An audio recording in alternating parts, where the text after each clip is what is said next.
이주연의 뉴스 정면 승부 일부 오늘의 주요 뉴스 정리하는 뉴스 인앤아웃으로 시작합니다. 오늘의 주요 뉴스 깔끔하게 정리해드립니다. 김영민 아나운서 나오셨습니다. 안녕하세요. 네, 안녕하세요. 예, 오늘의 주요 뉴스의 의미, 배경 풀어드립니다. 이고은 시사평론가와 함께했습니다. 안녕하세요. 네, 안녕하세요. 예. 자, 오늘 첫 번째 살펴볼 뉴스는 북한의 미사일 도발 소식입니다. 어제 새벽에 우리 동해상으로 화살 2형 이건 이게 전략 순항 미사일이라고요? 네, 그렇습니다. 북한이 어제 새벽에 함경북도 김책시 일대에서 동해상으로 이 전략 순항 미사일 화살 2형 발사 훈련을 했다고 직접 오늘 발표를 했는데요. 네. 동해상으로 4발을 발사했다라고 밝혔고 이게 사실이라면 북한의 미사일 도발은 올해로 4번째입니다. 조선중앙통신이 발표하기로는 이 전략 순항 미사일이 동해상에 설정된 표적을 명중 타격했다고 전했는데 그런데 북한의 이번 도발을 한미 정찰감시 자산에는 포착이 되지 않은 것으로 전해졌습니다. 그래서 우리 군 당국은 이번 도발이 사실인지 여부를 포함해서 여러 가능성을 염두에 두고 분석을 진행하고 있습니다. 조선중앙통신은 이번에 노동당 중앙군사위원회가 발사훈련 결과에 굉장히 만족했다라고 말했고요. 네. 적대 세력들에 대한 치명적인 핵 반격 능력을 백방으로 강화해 나가고 있는 공화국 핵 전투 무력의 임전태세가 다시 한번 뚜렷이 과시됐다라고 자신들만의 업적을 이렇게 강하게 내비쳤달까요? 네. 그렇게 자랑을 하기도 했습니다. 북한의 이번 미사일 도발의 배경을 뉴스인해 주세요. 네, 북한이 우리 동해상으로 전략순항 미사일을 발사했다고 밝히기 전에 무슨 일이 있었느냐. 이제 미국 현지 시간으로 22일이죠. 그 미국과 한국이 미 국방부 청사 펜타곤에서 제8차 한미 확장 억제 운용 수당 연습, 이른바 DSC TTX를 시행했고 또 한미일이 동해 공해상에서 미사일 방어 훈련을 했습니다. 네. 이 북한의 행동은 이런 이 연합 훈련에 대한 반발 행위라고 볼 수 있고요. 또 미사일 사거리가 이제 2,000km라고 했는데 이게 이제 한미 연합군이나 한미일 함대를 겨냥하고 있었다, 이런 의미로도 해석될 수 있습니다. 이제 말씀하셨다시피 이제 어제 발사에 대해서 합동참모본부가 별도 공지를 하지는 않았는데요. 네. 통상 탄도미사일의 경우에는 합참이 북한의 발사 직후에 이를 언론에 공개를 하지요. 그런데 이 전략순항 미사일 발사 동향은 한미 정찰 감시 자산에 탐지되지 않은 것으로 보이는데 이 합참이 북한 발표에 대해서 이렇게 말했기 때문입니다. 북이 주장하는 시간에도 다양한 한미 정찰 감시 자산들이 해당 지역을 예의주시하고 있었다. 북한 주장의 진위를 포함해서 다양한 가능성을 두고 분석 중이다. 지금 아직 분석 중이라는 겁니다. 네. 순항 미사일이 이 발사 후에 경로를 바꾸거나 아니면 이제 저고도 비행으로 이 레이더망을 회피할 수도 있다고 네. 합니다. 이게 이런 특성 때문에 이제 탐지가 어려워서 그 항적이 우리 군의 탐지 자산에 포착됐다 하더라도 순항 미사일로 판단하지 않았을 가능성도 있다. 이러한 분석도 있고요. 이 전략순항 미사일은 이 2020년 10월 북한 열병식에서 공개를 했었는데 소형 재래식 탄도미사일을 탑재하기 때문에 탄도미사일에 비하면 파괴력은 덜한데 이 타격 정확도가 매우 높은 특징이 있다고 합니다. 또 속도가 탄도미사일보다 다소 느리긴 하지만 이런 정확도 때문에 우리 군이 이 레이더 방어 체계를 무력화할 수 있다는 점도 있어서 그에 대한 대응책도 고민할 필요가 있다, 이런 지적도 계속 나오고 있습니다. 또 다른 한 가지는 북한이 허위 주장을 했을 가능성도 제기가 되는데요. 지난해 11월에 보면 이제 북한이 울산시 앞 80km 부근 수역 공해상에서 이 2발의 전략순항 미사일로 타격을 했다고 발표한 바가 있었는데 네. 우리 군이 당시 사실이 아니라고 반박하면서 발표한 적이 있었거든요. 그래서 그때처럼 이 허위 주장을 폈을 가능성도 제기가 되고 있습니다. 네. 말씀하셨다시피 이제 이렇게 되면 북한의 미사일 도발이 올해로 4번째가 되는 건데 1월 1일 날 단거리 탄도미사일, 그리고 이번 달만 해도 벌써 18일에 대륙간 탄도미사일, 20일에 단거리 탄도미사일을 발사한 바가 있거든요. 그래서 이렇게 핵 전투력을 과시하는 미사일 도발이 이어지고 있는데 미국 전략자산의 한반도 전개에 대한 이 강대강, 이 정면 승부의 의지, 이런 그 능력을 과시하는 것들이 계속 이어지고 있다는 측면에서 한반도 이 안보 긴장감이 높아지고 있고요. 또 이 북한이 한미 훈련 일정에 맞춰서 지속적으로 대응하면서 무력 도발을 이어갈 것으로 예상이 됩니다. 네, 북한의 도발이 이렇게 계속되고 있는데 통일부가 오늘 북한의 이런 미사일 도발을 규탄하는 입장을 발표했습니다. 그러면서 이 미사일 도발과 핵 군사 훈련보다 중요한 주민들의 민생 개선에 매진하라 이렇게 촉구를 한 건데요. 이효정 통일부 부대변인이 오늘 정례 브리핑을 통해서 한 발언을 살펴보면 국내외 연구기관에 따르면 작년 한 해 북한이 발사한 미사일 비용을 식량 도입에 사용했을 경우 100만 톤 이상을 구매할 수 있는 규모다라고 밝혔고요. 이 규모는 북한의 전체 연간 식량 부족분을 모두 충당하고도 남는 수준인 것으로 추정된다 이렇게 말했습니다. 북한이 최근에 발사한 장거리 탄도미사일 1발, 단거리 탄도미사일 2발만 계산해도 취약계층 200만 명에서 300만 명이 약 5개월 동안 취식할 수 있는 정도의 식량인 약 10만 톤을 구입할 수 있다라고 말했는데 지금 우리 정부는 북한이 지금 굉장히 심각한 식량난에 시달리고 있다고 판단하고 또 곳에 따라서는 아사자가 속출하고 있다고도 판단하고 있는 만큼 어떤 군사적 도발이나 과시적인 목적이 아니라 북한의 주민들을 우선적으로 챙기기를 다시 한번 촉구하기도 했습니다. 네. 참 이해하기 쉽지 않은 나라죠. 굶어서 죽어가는 주민들도 있는 상황에서 한 발에 수억 원에서 수십억 원에 이르는 미사일 수시로 이렇게 쏴대고 있는 나라입니다. 자, 북한 주민들의 식량 사정 좀 완화될 수 있도록 국제적인 도움이 필요한데 일단 북한에서 이 공식적으로 도움을 요청하지 않는 상황이어서 좀 답답합니다. 자, 다음 소식 이어가도록 하겠습니다. 국민의힘 전당대회 관련된 내용입니다. 안철수 후보가 결선 투표로 가면은 김기현 후보에게 가는 표는 없을 것이다. 이렇게 자신감을 내비쳤다고요? 네, 그렇습니다. 안철수 국민의힘 당대표 후보가 오늘 YTN 라디오의 뉴스킹 박지훈입니다에서 인터뷰를 진행했는데요. 자신이 더 유리한 상황이다 이렇게 말했습니다. 일단은 연대할 것이냐라는 질문에는 이 전당대회는 결선 투표제가 있기 때문에 결선 투표 전까지는 연대라는 말 자체가 없고 그 전까지 최선을 다해서 자신들의 지지자를 모으는 데 집중해야 한다 이렇게 말했습니다. 그 이후에 결선 투표자 2명이 뽑히겠죠. 그때부터 탈락한 후보들이랑 협조 관계를 잘 구축해서 세를 결집해야 한다고 말했는데 네. 이때 세를 결집할 때 김기현 후보에게 갈 후보나 표는 없을 거다 이렇게 말한 겁니다. 지금 안철수 후보는 자신과 김기현 후보 이렇게 두 후보가 나란히 결선 투표에 가는 상황을 염두에 두고 설명을 했는데 먼저 황교안 후보 울산역 KTX 역세권 시세 차익 의혹을 두고 김기현 후보와 굉장히 날선 공방을 벌이고 있지 않습니까? 후보 사퇴하라 아니면 법적 대응하겠다 이런 상황이기 때문에 협조가 어려울 것이고 천하람 후보 같은 경우에는 김기현 후보와 철학적인 면에서 너무 다르기 때문에 둘 다 김기현 후보 쪽으로 표가 가지 않을 거다라고 전망을 한 겁니다. 네. 그래서 김기현 후보 더 이상 시너지가 날 부분이 없기 때문에 안철수 후보 자신이 더 유리하다고 설명을 했는데요. 오늘 안철수 후보의 인터뷰 중에서 또 인상 깊게 살펴볼 만한 부분이 어떤 게 있었을까요? 말씀하셨던 안천연대 이야기 이 부분도 좀 흥미로웠었고요. 네. 그러니까 이제 결과를 내짚어 보는 데에 대한 좀 어느 정도의 정보들이 될 수 있었던 것 같은데 이 국민의힘 전당대회 구도 자체가 지금 안철수 후보랑 천하람 후보 같은 경우에 다른 후보들보다는 좀 더 중도적인 측면이 있기 때문에 지지층이 어느 정도는 교집합이 있는 게 사실입니다. 이 당장은 아니지만 이 연대 가능성에 대해서 안 후보가 좀 다소 열린 형태로 이야기한 것으로 보이는데 아나운서께서 말씀하셨다시피 이 안 후보가 결선 직전까지 그러니까 이번 전당대회가 1차를 거쳐서 결선 투표까지 가게 되는 그러한 형태로 이루어지기 때문에 이러한 구조 속에서는 연대라는 게 성립하지 않는다라는 말이었잖아요. 그런데 이제 1차 투표에서 2차로 가는 이제 결선 투표로 가는 이 2명의 후보가 정리가 되고 나면 이 실제로 마지막 결선 투표에서는 연대의 형태 혹은 협조의 형태는 이루어질 수 있다.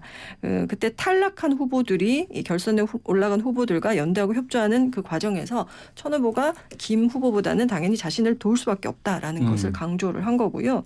또 총선 이후의 거취에 대해서 말한 부분도 눈여겨볼 만했는데 안 후보가 계속 그 총선 이후에 당대표가 되면 그 총선 이 끝나고 나서는 사퇴하겠다 이렇게 말한 적이 있는데 내년 총선에서 이제 자신이 당을 승리로 이끌고 그 사퇴를 하겠다. 그리고 자신을 두고 이게 당대표를 도전한 것이 그 향후의 대선을 그 준비하기 위한 그 보석이 아니냐 이런 말들도 많지만 이 통상적으로 대선 가도로 이제 달려가기 위해서는 공천이 있고 또 당선 이후에 어느 정도 이 당 의원들이 정비가 되고 나면 의원들 중심으로 그 본격적인 줄 세우기 이런 것들이 이제 진행이 되기 때문에 본인은 그 루트는 가지 않겠다 이렇게 얘기를 한 겁니다. 네. 그래서 자신이 내년에 총선을 승리로 이끌어서 그 본인이 대통령직 인수위원장 시절에 과제들도 다듬고 했었잖아요. 그래서 이런 것들을 제대로 완수하겠다. 그렇게 되면 본인이 하고 싶은 일을 다 하는 것이다. 결국 총선에서 압승하고 박수 칠 때 떠나겠다. 이런 뜻을 밝힌 겁니다. 네. 그러면서 또 이제 내년에 총선을 승리로 이끌 사람은 본인 적임자다. 이런 점을 강조했는데 이 현재 국민의힘이 이제 115석으로 조금 뭐 다소 쪼그라든 그 작은 정당이 된 것이 수도권 121석 중에서 겨우 17석만 살아남았기 때문이지 않겠습니까?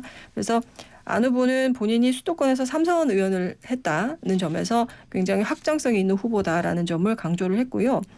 또 한 가지 재밌는 것은 이제 민주당 이재명 대표와 그 김기현 후보의 그 이 두 부동산 문제를 동시에 저격한 점도 조금 재미있었습니다. 이제 네. 안 후보의 지역구가 경기 성남시 분당갑이잖아요. 그래서 이 문제의 대장동이 이 지역구에 속하고 또 본인은 또 백현동에 산다고 하죠. 그래서 이 이재명 대표와 각을 세울 수 있는 후보가 바로 본인이다. 이런 점을 강조했고요. 또 동시에 이제 김기현 후보의 땅 투기 의혹에 대해서도 제2의 대장동에라는 표현을 썼었고 또 김 후보에 대해서도 울산의 이재명이다. 이런 표현을 썼습니다. 그래서 부동산 문제가 우리 국민들에게 결국 영리인이기 때문에 이 문제에 대해서 명쾌해지지 않으면 도덕성 측면에서 내년 총선에서 패할 수밖에 없다. 결국 이제 총선 승리를 이끌 후보는 본인이다라는 점을 강조했습니다. 네. 당대표가 되면은 총선을 끝내고 사퇴를 하겠다 하는 얘기도 주목이 되지만 안천연대. 글쎄요. 천하람 후보와 연대가 가능할까요? 뭐 뒤에 이준석 전 대표가 있기 때문에 쉽지는 않을 것 같은데 계속 얘기가 나오고 있네요. 자, 다음 소식입니다. 우크라이나 전쟁 1년이 됐습니다. 러시아가 우크라이나를 침공한 지 1년이 됐는데요. 젤렌스키 우크라이나 대통령이 우크라이나의 승리를 자신하고 있다 이렇게 밝혔죠? 네, 그렇습니다. 1주년을 하루 앞둔 현재 시간 23일 어제 젤렌스키 대통령이 우리는 무너지지 않았고 많은 시련을 극복했다. 우리는 승리할 것이다 라고 자신 있게 말했습니다. 그렇지만 우크라이나 상황이 아주 수월하지는 않은데요. 지금 젤렌스키 대통령은 남부 지역이 위험에 처했고 동부의 상황도 매우 어렵다라고 전황을 전하기도 했습니다. 친러시아 세력이 남부 헤르손을 포격해서 4만 명 이상의 난방 공급이 지금 끊겼고요. 이런 상황에서도 젤렌스키 대통령은 우크라이나 군대가 점령군을 대응할 수단은 있다 이렇게 희망을 전했고 동부 지역 살펴보면 러시아군이 도네츠크와 루안스크를 점령하기 위해서 공격을 계속하고 있지만 동부 지역도 견디기 위해서 최선을 다하고 있다 이렇게 밝혔습니다. 이번 전쟁 발발 1주년이 됐는데요. 현재까지 우크라이나, 러시아 양측에서 각각 15만 명 이상의 사상자가 나온 것으로 추정이 되고 있습니다. 서방 국가들도 우크라이나에 대한 지원을 계속해서 이어가고 있죠. 네, 서방 국가들은 러시아에 대한 제재 조치와 함께 우크라이나에 대한 그 군사적 또 재정적 지원을 이어가고 있습니다.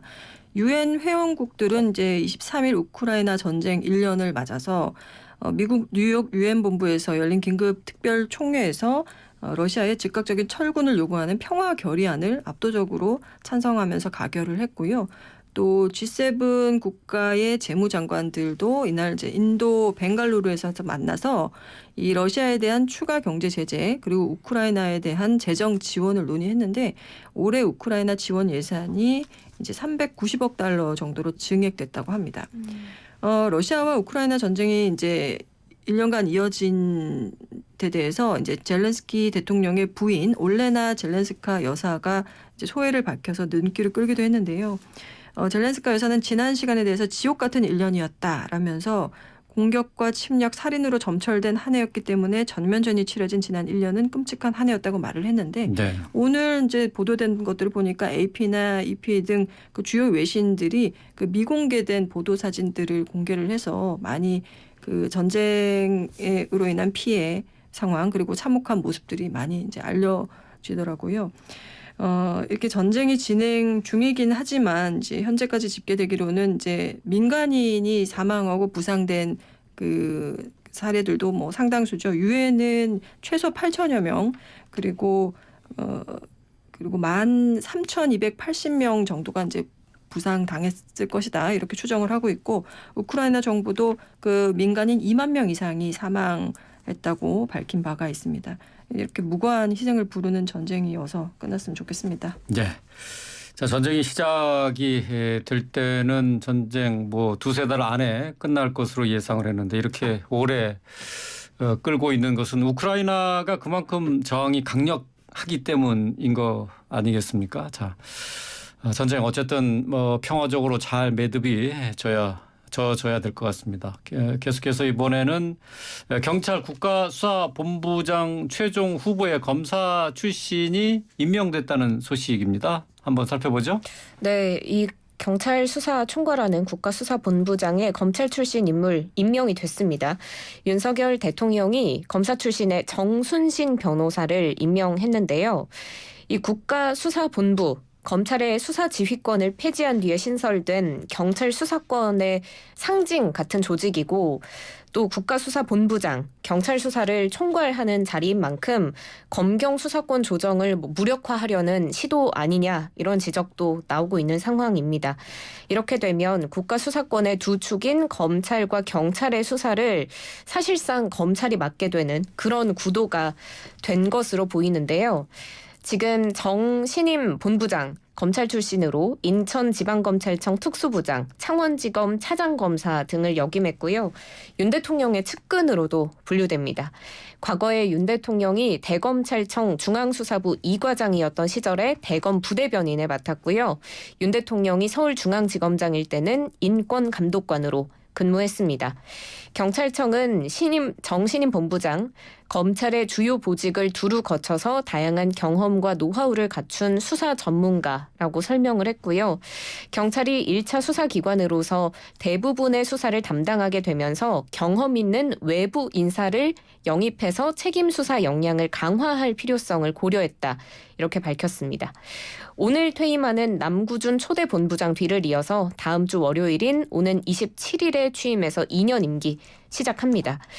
아무래도 우려의 목소리나 반대 여론이 상당할 것 같은데 어떤 상황인가요?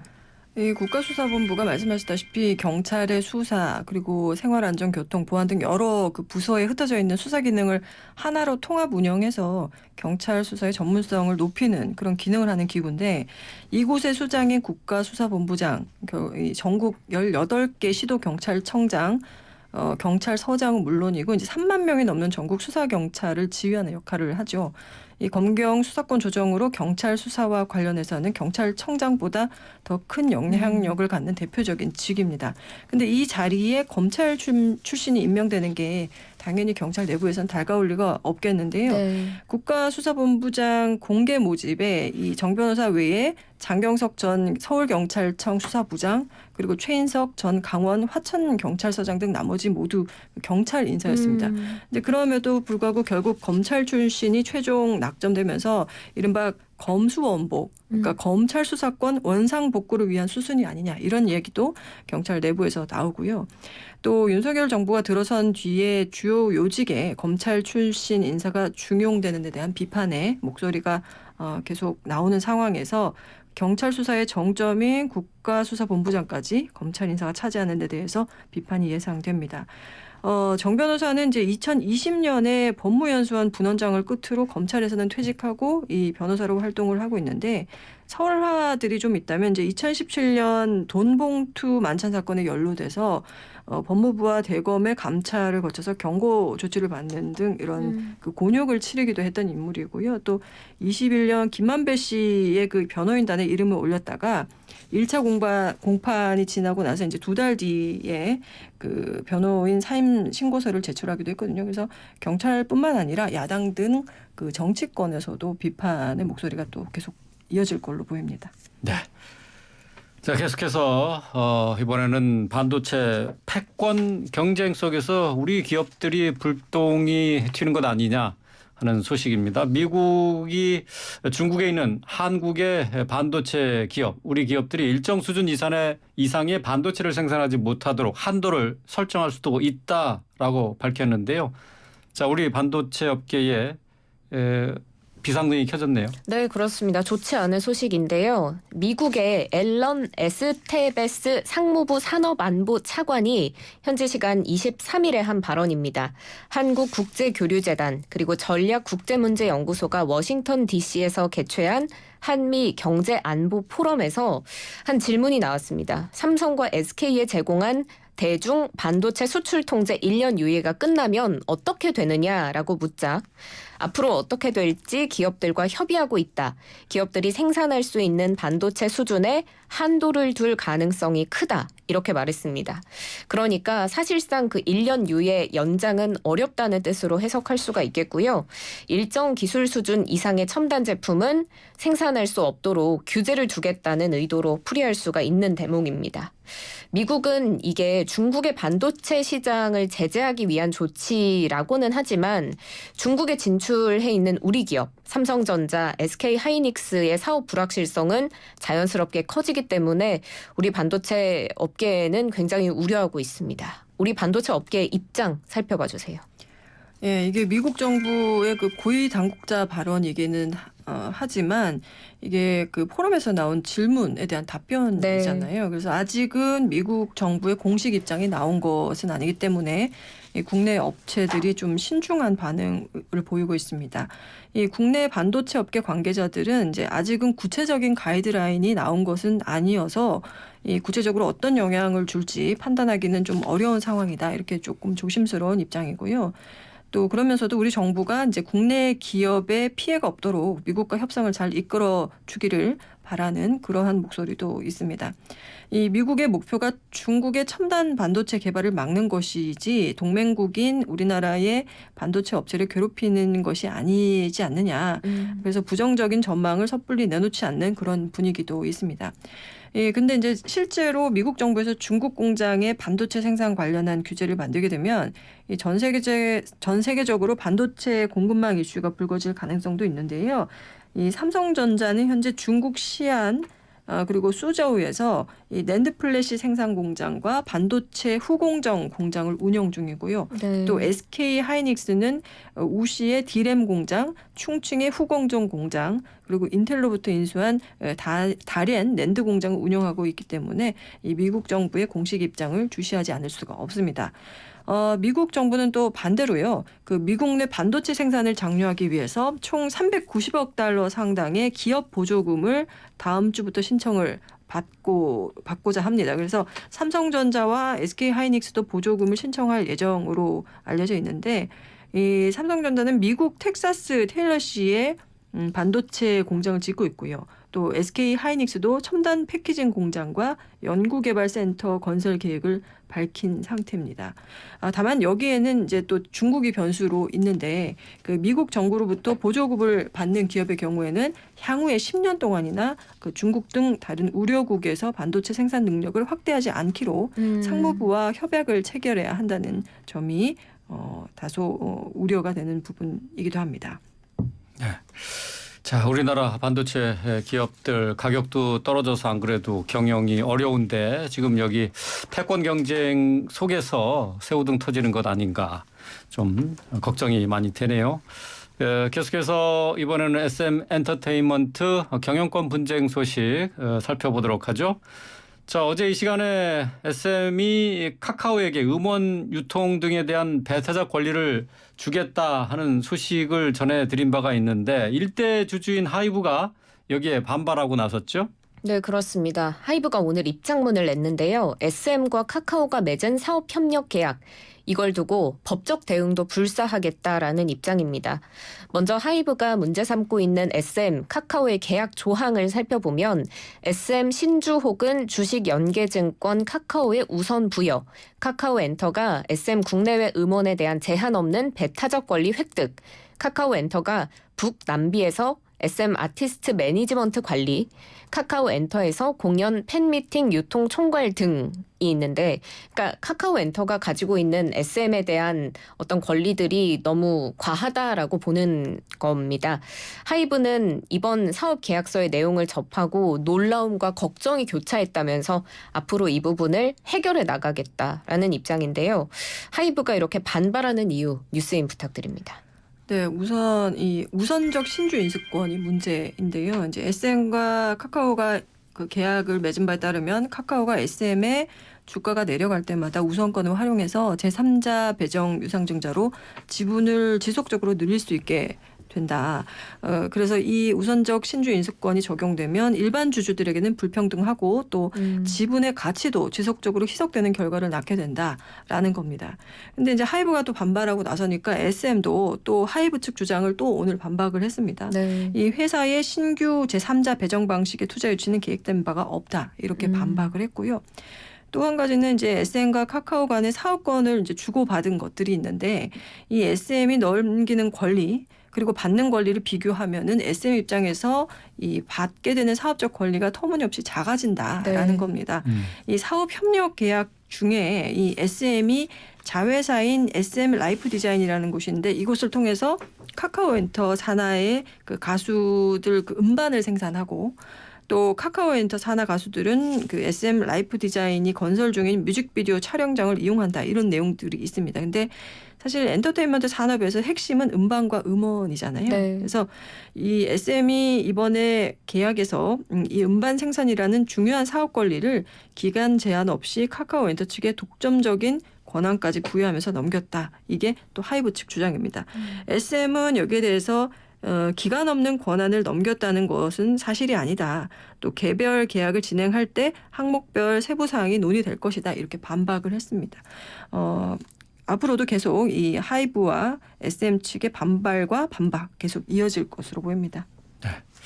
경영권 분쟁 결국 뭐 누가 더 많은 돈을 갖느냐 그걸로 귀결이 될 것 같습니다. 지금 SM 엔터테인먼트와 관련되어 있는 경영권 분쟁은 결국은 행동주의 펀드와도 관련이 돼 있는 건데 기업 사냥꾼에 불과한 것이냐 아니면 기업의 체질을 개선시키는 매기 역할을 하는 것이냐 이 부분인데요. 실제로 어떻게 연결이 될지는 앞으로 SM의 활동 상황을 보면서 평가를 해볼 수 있을 것 같습니다.